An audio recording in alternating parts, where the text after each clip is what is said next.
Fala, galera, tudo bem? Vamos lá, dando continuidade aos nossos estudos. Agora nós vamos ver aula 13, tá? E o conteúdo é máximo divisor comum. A gente representa o máximo divisor comum pela simbologia, né? A sigla MDC, máximo divisor comum, tá? Então, vamos ver o que a apostila traz pra gente de definição teórica e exemplos. Para determinar o máximo divisor comum de um número, não é necessário fazer o processo que fazíamos ao encontrar os divisores de um número. Então, quando a gente encontrar os divisores de um número, a gente fazia a fatoração, depois a gente fazia o processo de encontrar os divisores, tanto que a gente começava com 1 aqui em cima, ia fazendo as multiplicações por todos os fatores que nós tínhamos encontrado, né? Então, a gente não precisa fazer esse processo aqui, tá? Embora a gente vá achar os divisores de 1 ou 2 ou 3 números, tá certo? Podemos considerar a forma fatorada de cada número, como na fatoração de números primos, e escolher todos os fatores comuns entre eles, sempre com os menores expoentes. Então, essa parte é a parte mais importante do que a gente vai ver agora sobre máximo divisor comum, né? Nós vamos encontrar os fatores comuns e sempre aqueles que tiverem o menor expoente. Vamos ver agora em exemplos o que isso quer dizer, tá? Então, aqui, ó, exemplo A. Determinar o MDC de 24 e 60. Então, determinar o máximo divisor comum entre o 24 e o 60. Então, ele fala aqui, ó. Nós vamos fazer a fatoração como nós aprendemos a fazer lá no número primo, tá? Então, tá aqui, ó. Vou fatorar o número 24, vou fatorar o número 60. Repara que o processo é separado. Eu quero saber o máximo divisor entre esses dois números, né? Então, eu vou fatorar o 24 e vou fatorar o 60. 24 dividido por 2 vai dar 12. 12 dividido por 2 vai dar 6. 6 dividido por 2 vai dar 3. 3 agora é ímpar, só dá para dividir por 3, que é o menor divisor dele. 3 dividido por 3 vai dar 1. Então, agora eu vou fazer o que ele falou aqui, ó. Vou escrever a fatoração. Então, 24 é igual a 2 elevado ao cubo, porque o 2 apareceu 3 vezes, vezes 3. O 3 apareceu uma vez só, tá? Isso daqui, ó, repara que é o que a gente fazia na fatoração de números primos, tá? Agora, eu vou fatorar o 60, ó. 60 dividido por 2 vai dar 30. Dividido por 2 vai dar 15. 15 é ímpar, eu não posso continuar dividindo por 2. O 2 só divide número par, tá? Mais uma vez, é importante saber tabuada e saber quem é par e quem é ímpar. Quem não sabe isso, não vai conseguir fazer esse exercício corretamente, tá? 15 dá para dividir por 3, que vai dar 5. 5 dá para dividir por 5, que vai dar 1. Então, quem é o 60? É 2 elevado ao quadrado, porque o 2 apareceu 2 vezes aqui, vezes 3 e vezes 5. Agora, ele coloca aqui, ó, fatores comuns entre eles, sempre com o menor expoente. Então, quem é comum? O fator comum entre a fatoração do 24 e do 60. Aqui apareceu o 2 e o 3. Aqui apareceu o 2, o 3 e o 5. 2 e 3, 2 e 3 é comum, certo?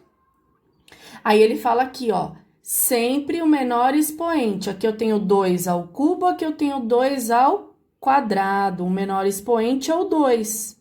Então, os divisores, né? Quem são os divisores que são comuns entre o 24 e o 60?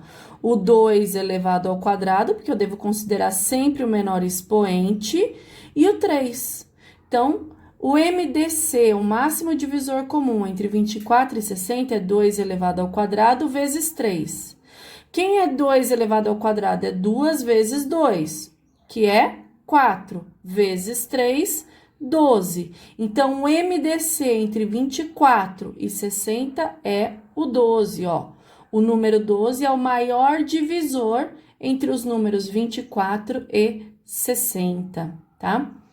Por que que aqui eu vou considerar, ó, o menor expoente? Repara que eu tenho que relacionar só os fatores que são comuns entre os dois números. Aqui eu tenho 1, 2, 3 vezes o 2. Aqui eu só tenho 1, 2 vezes. Então, esse e esse são comum, esse e esse são comum. Aqui eu tenho um 2 a mais, ele não é mais comum, por isso que eu vou considerar só aqueles que são comuns. Então, ele é comum 2 vezes só, quando é elevado ao quadrado. Quando passa a ser elevado ao cubo, ele já não é mais comum, tá? Olha o B, ó. Determinar o MDC de 420, 350 e 490. Então, aqui é importante gravar que temos que fazer a fatoração destes números separadamente, igual nós aprendemos a fazer lá na nossa aula anterior, que foi sobre fatoração de números primos. Então, 420 é par, dá para dividir por 2, que vai dar 210, que é par, que dá para dividir por 2, que vai dar 105, fazendo a regra de divisão, 5 mais 1 vai dar 6, dá para dividir por 3, né? Que vai dar 35, que dá para dividir por 5, que vai dar 7, que dá para dividir por 7, que vai dar 1. Então, escrevendo a forma fatorada de 420, 420 é 2 elevado ao quadrado, porque o 2 aparece 2 vezes, vezes 3, vezes 5, vezes 7. Eu escrevi isso que apareceu aqui, tá, galera? Agora aqui, ó, vamos fazer a forma fatorada de 350. 350 dá para dividir por 2, que vai dar 175, que dá para dividir por 5, que vai dar 13, que é o número primo, que só dá para dividir por 13, que vai dar 1.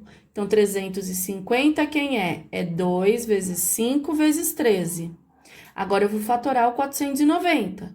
490 é par, dá para dividir por 2, que vai dar 245, que dá para dividir por 5, que vai dar 49, que dá para dividir por 7, que vai dar 7, que dá para dividir por 7, que vai dar 1. Vou escrever a forma fatorada do 490, que é 2 vezes 5 vezes 7 elevado ao quadrado, porque o 7 aparece 2 vezes, tá? Agora, ó, eu vou analisar quais são os divisores comuns, tá? Então, aqui eu tenho o 2, o 3, o 5 e o 7. Aqui eu tenho o 2, o 5 e o 13. Aqui eu tenho o 2, o 5 e o 7. Então, aqui aparece 2 e 5, aqui aparece 2 e 5, aqui aparece 2 e 5. Então, 2 e 5 são divisores comuns. O 3 só aparece aqui, o 13 só aparece aqui, o 7 aparece aqui e aqui, mas não aparece aqui, então eles não são comuns. Então, quem é o máximo divisor comum entre os números 420, 350 e 490? É o 2 vezes 5. 2 vezes 5 é 10. Então, o divisor comum entre esses números é o 10, tá? Lembrando que aqui eu só coloquei 2, por quê? Porque eu tenho sempre que considerar o menor expoente. O menor expoente é esse carinha aqui, ó. 2 ao quadrado. 2, quando não tem nada, é o número 1. Eu não preciso representar. Então, 2 elevado à primeira e 2 elevado à primeira. O menor expoente aqui é o 1. Por isso que eu só coloquei 2 elevado à primeira potência, tá? Então, observação. Nunca posso esquecer que devo sempre considerar o menor expoente. Se eu esquecer esse detalhe, que é muito importante, eu vou errar o meu exercício, tá? Aqui, ó, vamos, né, resolver problemas, usamos, né, na realidade não vamos, usamos, a gente usa o MDC para resolver problemas do nosso dia a dia, tá? E aí eu coloquei aqui para vocês verificarem o exemplo da página 139. Lá tem uma situação do nosso dia a dia corriqueira, né, que o livro usa como exemplo para a resolução daquela situação, o cálculo do máximo divisor comum, tá? Então, consultem esse exemplo lá na página 139, tá bom? Então, é isso, galera. Bons estudos!